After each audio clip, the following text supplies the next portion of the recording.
It's about sharing and expressing my ideas through dance. And the reason I want to do that is because I love it. It connects me to the reason why I am. And I just think it's a beautiful thing to offer people. I completely remember the moment I was 13 and I said, I really want to do that. Can I do it? So I started doing jazz and I completely loved it. And then I ended up doing dance throughout high school as a subject. The feeling of dancing that I had when I was younger, I don't remember because it wasn't as honed, my awareness wasn't as refined.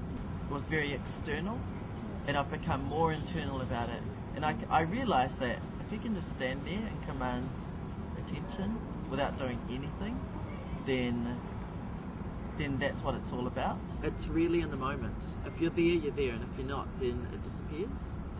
As an artist, I draw a lot of inspiration from so many different cultures, and I sort of try to bring it back to understanding what is at the core of a Māori identity, but it doesn't limit me.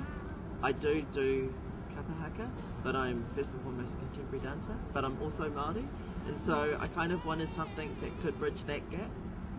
And so what I did was I spoke to 3 other dancers who are Justine Hohaia, Delina Wehi-Peihana and Louise Portaki-Bryan, and we founded the first Atamata Dance Collective back in 2000. The biggest thing that I've discovered is that you have to share your vision. You have to put it out there so that people can hear it. I have to really, truly commit to it. I have to commit to knowing that I don't have a regular fixed income. I have to commit to not knowing where I might be next week.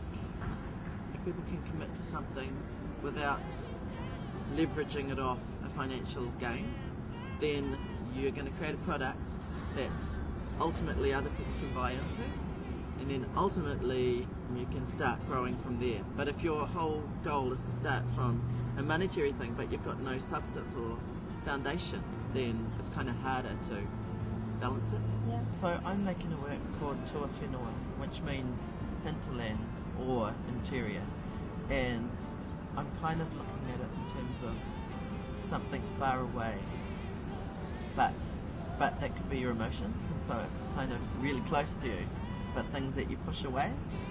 So I think this work will be quite unique for me because it's a real shift in my thinking. I think that shift has been energised through being involved in a lot of Māori projects recently, where I've realised that a lot of Māori practitioners of anything, they sing, they dance, they carve, they paint, they draw, and there's no differentiation.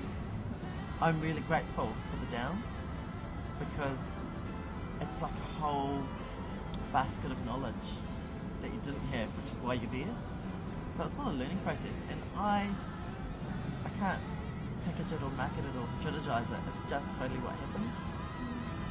Yeah, and I think that's a great thing because it just means there's a real longevity because there's no wedges to this way of thinking. It's just all gifts, all learning, all progression. I've gone back to Tukumari Bay only once, and it was so beautiful. I always had an inner, internal feel of what I thought it was going to be like, and I always imagined a place that was really calm and really sunny with beautiful ocean and nature all around, and it completely was that. And I remember walking on the beach, and Dad made a comment to me a little bit later. He said that I looked like my grandma.